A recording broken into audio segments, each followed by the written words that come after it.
त्या दिवशी संध्याकाळपासून बाइबल में लिखा है उस शाम से लेकर दूसरे दिन के शाम तक तुमने क्या करना है? उपवास करना है। हालेलुया। बाइबल यहाँ पर शाम के टाइम से लिखता है कि शाम में जब सूर्यास्त होता है, सूर्यास्त से लेकर दूसरे सूर्यास्त तक आपका उपवास होना चाहिए। हालेलुया। पुराने नियम में लिखा है कि तुम उस दिन कुछ काम काज ना करना।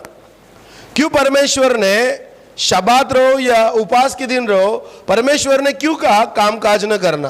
क्या कारण हो सकता है? क्योंकि परमेश्वर ने 6 दिन सब कुछ बनाया और 7वें दिन परमेश्वर ने खुद विश्राम किया और परमेश्वर ने कहा यह 7वां दिन ये मेरा है और इसे पवित्र माना जाए। हालेलुया। तो अभी पवित्र माना जाए, इसके पीछे क्या है? पवित्र कैसा माना जाता है? क्यों काम काज ना करें? क्योंकि परमेश्वर कहता है कि वो दिन केवल तुम्हारा और मेरा है। केवल तुम उस दिन मेरे साथ संगति करो। 6 दिन तुम्हें जो करना है वो करो, तुम काम काज करो, मेहनत करो, कष्ट करो, सब कुछ करो, लेकिन 7वां दिन जो है उस दिन तुम और मैं केवल संगति में वक्त बिताए। यह प्रभु का इच्छा है। प्रभु का इच्छा यह है कि मैं तुम्हारे साथ संगति करूं, तुम मुझसे बातें करो। उस दिन कोई एक बहाना ना दे कि मुझे खाना पकाना है, मुझे काम पर जाना है, मुझे इसका फोन आया, मुझे वो आया, मुझे ये किया, मेरा ये दर्द हो रहा है, मेरा वो हो रहा है, मेरा वो हो रहा है।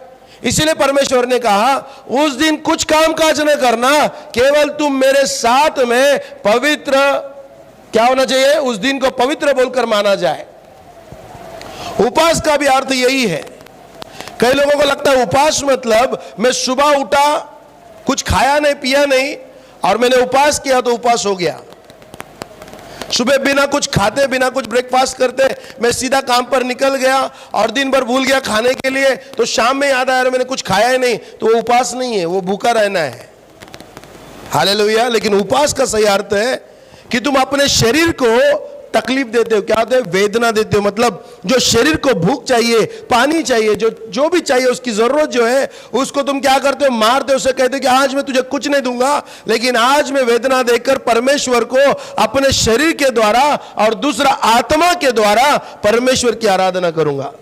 कि प्रभु को यह दिखाऊंगा कि परमेश्वर मेरे शरीर, मुझे खाना ही सब कुछ नहीं है, मुझे खाने से भी बढ़कर तेरी उपस्थिति है। हालेलुया।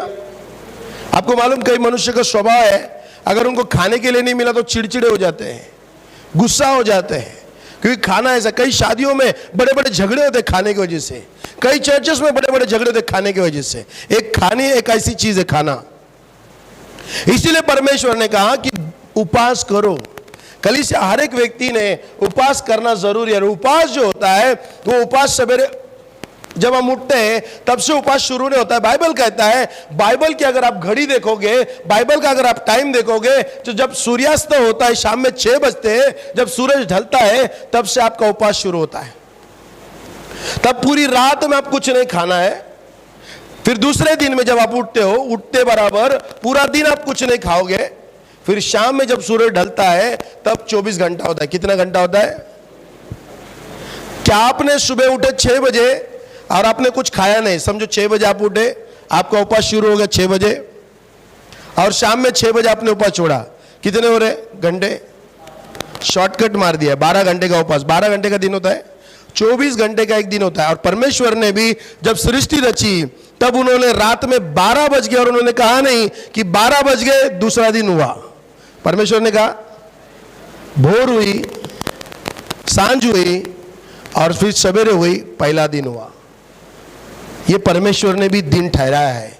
जब सूरज ढलता है और जब सूरज उगता है वो पहला दिन गिना जाता है। हालेलुया। वहां से सूरज से काउंटिंग किया जाता है बाइबल।